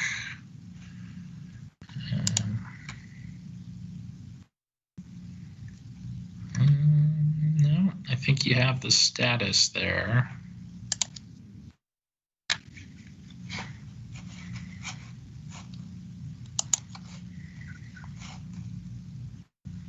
Renee, it's Nicole. Do you have a share screen button that you can select?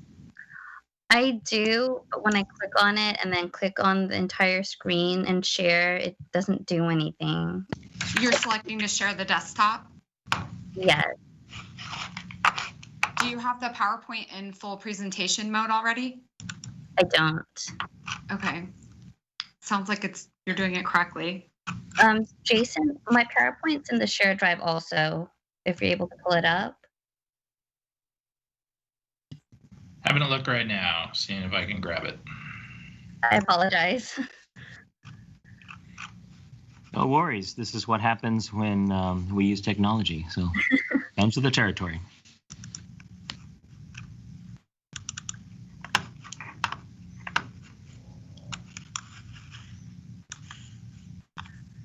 And everyone, hold on just a moment. I think I can get us there. But also, you're going to be on our next one too. So let me grab both. And let me see what I can do here.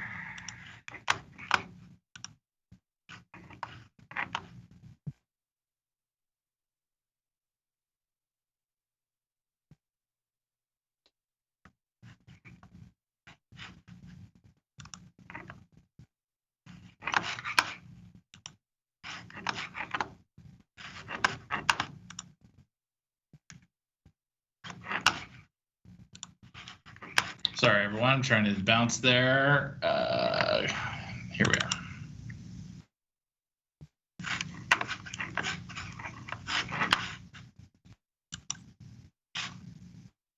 Yep, this is it.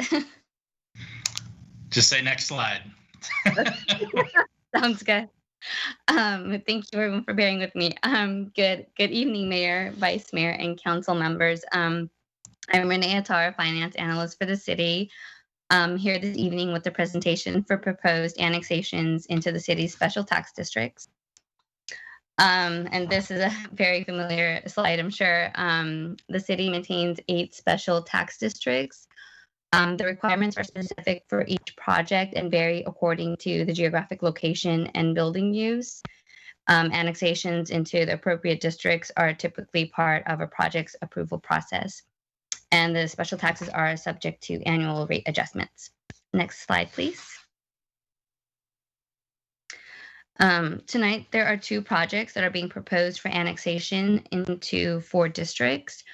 The first is CFD 2003-2 Police Services, which provides for public safety services.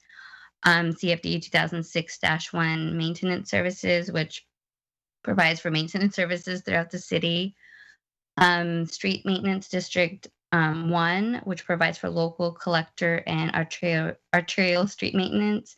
And this district also has 5 geographic zones. And you can see that the 2 projects proposed for annexation each are located in 2 different zones.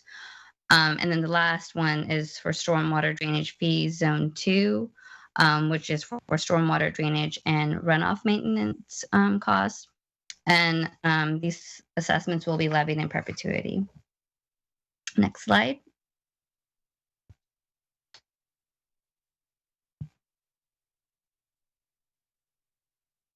More specifically about the project, the first one proposed for annexation consists of 216 single-family residential units located southwest of Bildy Road and McMillan Road.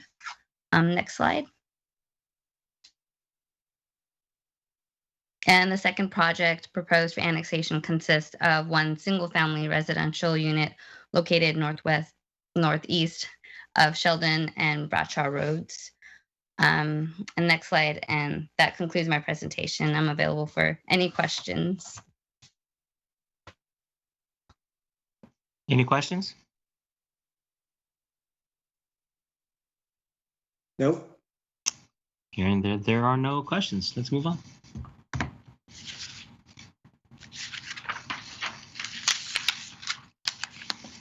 Okay, at this point, I want to declare public hearing open for CFD 2003-2. Is there any one signed up for public comment, Mr. Clerk? And there are no public comments under any of the items, actually, for item 9.2, but I'll also give a quick check on my systems. And actually, yeah, I will verify on that front, but currently not for the first part of this one. So okay, then I'm going to go ahead and close public comment and declare public hearing for CFD 2003-2 close. Motion A1. Motion A1. Second. Motion. Is there a second? I think there's a second. Yeah, all right, we have a second. Several seconds. There's several seconds. All right. Roll call vote, please. And for the roll call vote, Councilmember Nguyen? Yes. Councilmember Hume? Aye. Councilmember Suen? Yes. Vice Mayor Detrick? Yes. And Mayor Lee? Yes, and tabulation. Of 217 possible votes, 217 affirmative votes were cast, authorizing the city of Elk Grove to levy a special tax at the rate apportioned and described. The measure passes with more than 2/3 of all votes cast in the election in favor of the measure. A resolution declaring the results of the election is available for council consideration. Excellent. Motion A2? Motion A2. Motion A2. Second. Got a motion second. Roll call. For the roll call vote, Councilmember Nguyen? Yes. Councilmember Hume? Aye. Councilmember Suen? Yes. Vice Mayor Detrick? Yes. And Mayor Lee? Yes. And the motion will pass 5-0.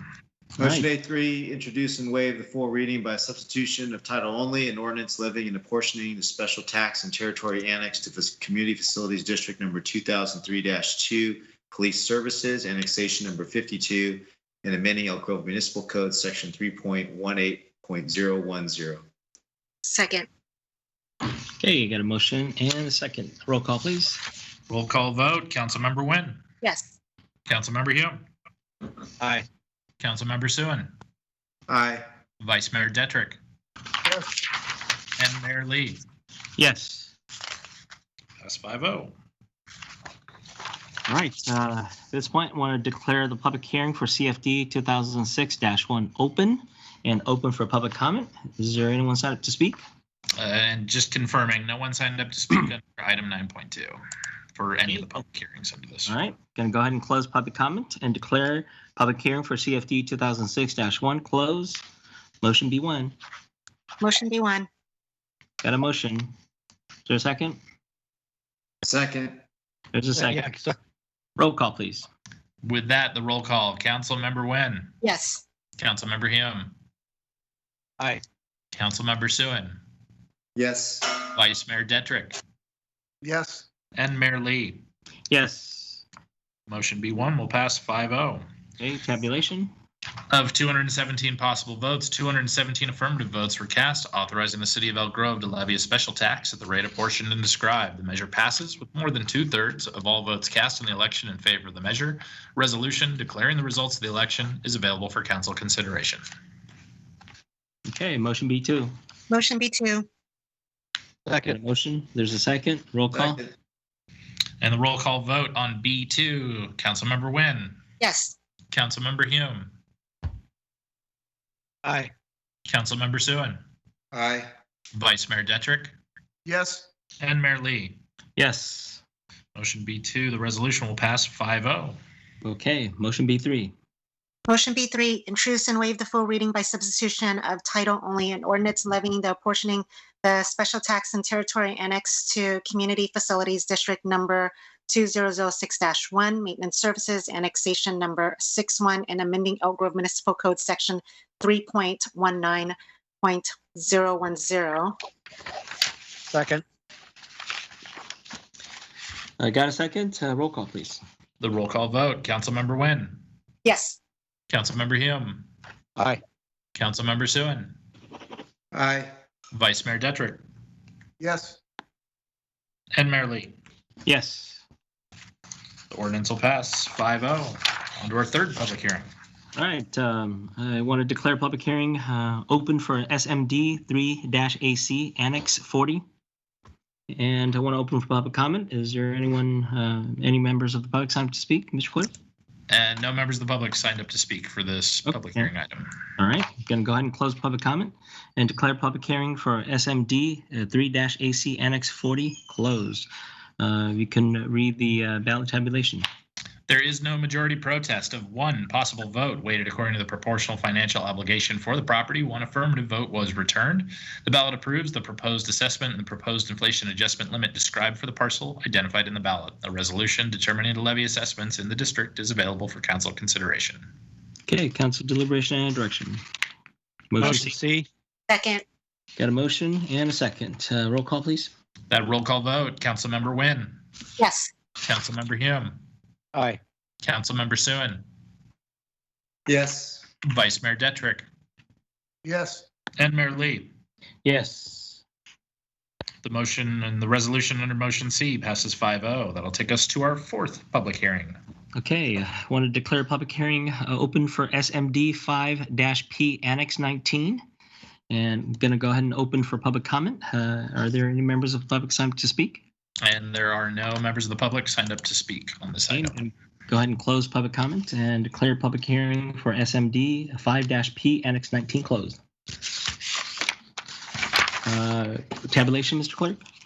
There is no majority protest of 216 possible votes weighted according to the proportional financial obligation for the property. 216 affirmative votes were returned. The ballot approves the proposed assessment and proposed inflation adjustment limit described for the parcels identified in the ballot. A resolution determining the levy assessments in the district is available for council consideration. All right, motion D. Motion D. Got a motion. Is there a second? Second. There's a second. Roll call, please. Roll call vote. Councilmember Nguyen. Yes. Councilmember Hume. Aye. Councilmember Suen. Aye. Vice Mayor Detrick. Yes. And Mayor Lee. Yes.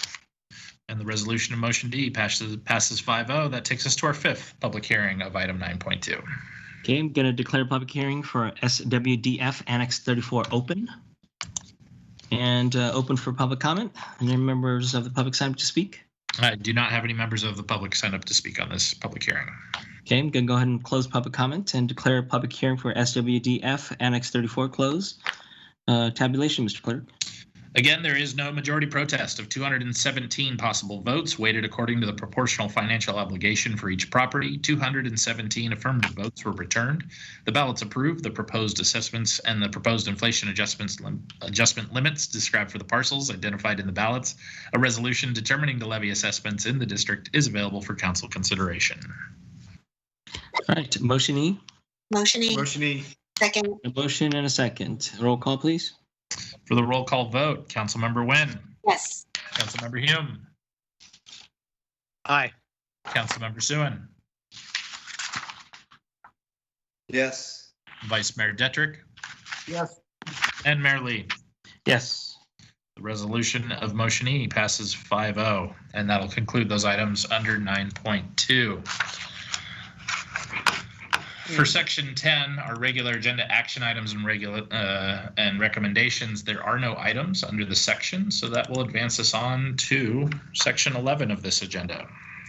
All right, section 11. I'll go ahead and convene the City Council and Finance Authority joint regular meeting. Roll call, Mr. Clerk. And just prior to taking the roll call, I do want to note that all of the members of the City Council serve as the Board of Directors of the Elk Grove Finance Authority. None of the members of the City Council receive any additional compensation for their service on the Board of Directors of the Elk Grove Finance Authority. With that, I will ask for the roll call. Board Member Nguyen. Yes. Here. Sorry. There we go. Board Member Hume. Also, yes, here. Board Member Suen. Present. Vice President Detrick.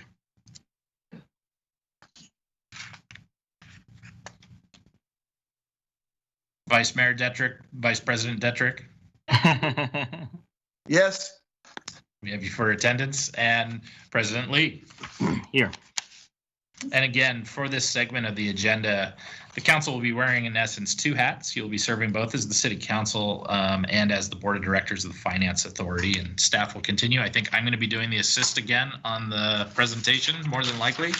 So let me just pull that document up. Let me try once more. I did some techie stuff. Let me see.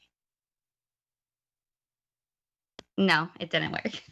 Okay, well, where we're going to be going into is a joint public hearing of the Elk Grove Finance Authority and the City Council of the City of Elk Grove to consider authorizing the issuance and sale of special tax bonds for and on behalf of Community Facilities District 2001-5 Laguna Ridge and approving related financing agreements, and then taking a series of actions as the Finance Authority in order to execute similar actions, but also execute a letter of engagement with Piper Sandler and Company for underwriting services in connection with the bonds. And last, taking another action as the council in order to take the necessary budget amendments to do these actions. And let me just move over in order to go to my screen to pull up the presentation.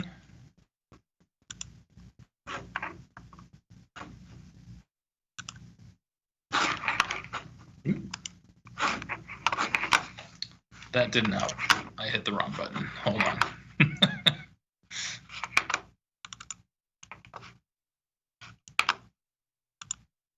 Bear with me, viewers.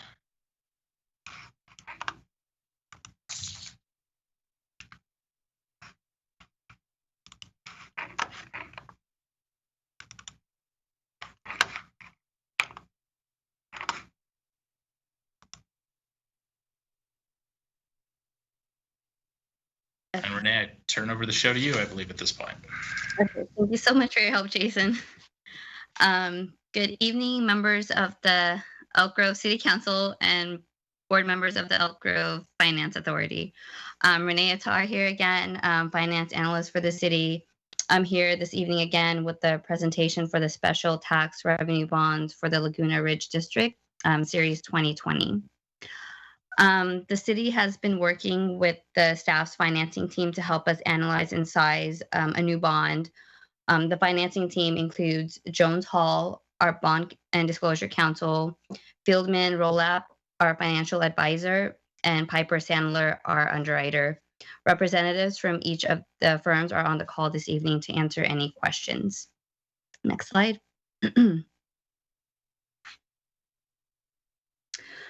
Just some background on the Laguna Ridge District. The district, CFD 2005-1, was created in 2006 and has infrastructure and maintenance service components. Per the formation document, eligible infrastructure costs may be financed through a bond. The formation documents also stipulate that the total maximum bonding capacity for the life of the district is $225 million. There were three bonds issued previously in the district.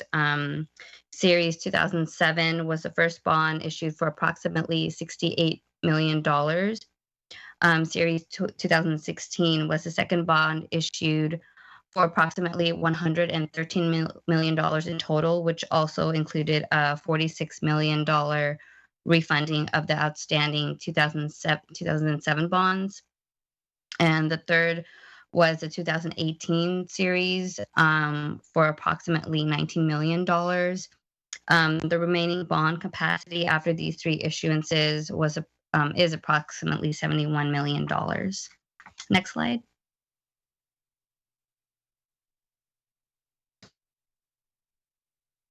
In the resolutions being considered for adoption, there are not to exceed amounts and percentages which represent the maximum allowed for this bond issuance.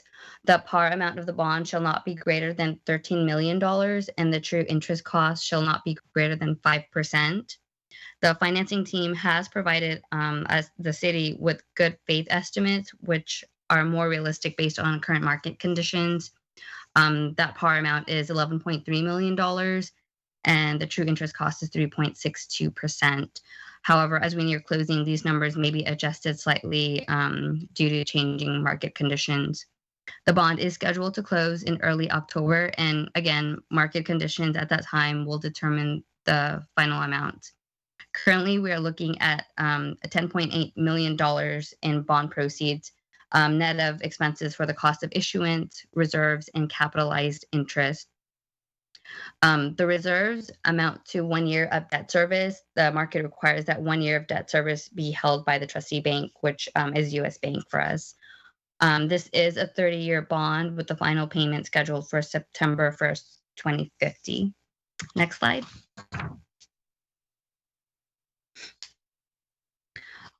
Special taxes will come from two developments which have designated developed and are supporting this bond issuance. The first is BTL Sterling Meadows with 75 lots, and Sterling Meadows by Lennar with 269 lots for a total of 344 single-family lots. And the specific project phases are shown on the screen.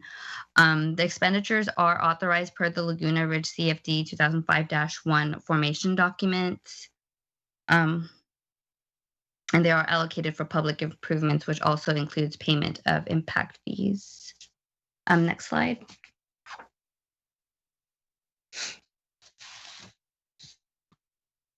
With the approval of the proposed 2020 series bond issuance, there will be no changes to any of the previous bonds. It will not affect, change, or supersede those bond issuances. The payments, reserves, requirements, and bond covenants will all remain as they were set forth during the 2016 and 2018 series issuances, respectively. The special tax for these homes will be assessed on the homeowner's annual property tax bills. Per the Laguna Ridge formation document, the tax will increase 2% annually. This is identical to all of the previous bond issuances for this tax district. Next slide. There are reporting requirements at the time of a new issuance and for ongoing disclosure, which the city has complied with for prior issuances and will comply with for this issuance as well. Next slide. One of the resolutions proposed for consideration is to engage Piper Sandler, formerly Piper Jaffray, for underwriting services. They have provided underwriting services for the previous Laguna Ridge bond issuances. They have long-term experience and a deep historic understanding of the Laguna Ridge district. Next slide. Staff recommends that the City Council and the Elk Grove Finance Authority adopt 4 resolutions. For City Council and the Elk Grove Finance Authority to each adopt a resolution to approve the issuance and the financing agreement. For the Elk Grove Finance Authority to adopt a resolution to engage with Piper Sandler for underwriting services. And for City Council to adopt a resolution to make any budget adjustments necessary to record the issuance of bonds and bond proceeds. Next slide. And that concludes my presentation. The finance team is all on the line and I'm available for any questions as well. Thank you, and thank you for your patience. Thank you, ma'am. Are there any questions from the members? Yes, Mr. Mayor, I have a question if I may. Councilman Hume? Thank you. Renee, I know that at least one of the property owners impacted by this bond issuance was concerned with the I guess this assessment rate. Do I have that correct? The which category they would be put into? I know there was a discussion for another project that was part of the annexations that happened for the public hearing. Are you thinking this is not related to the annexations in item 9.2? Okay. I'm not familiar with any of the developers. Yeah. No, the 9.2, the public hearing on the annexations and the bond that's before you now are different, and different property owners are involved. Okay, great. Thank you.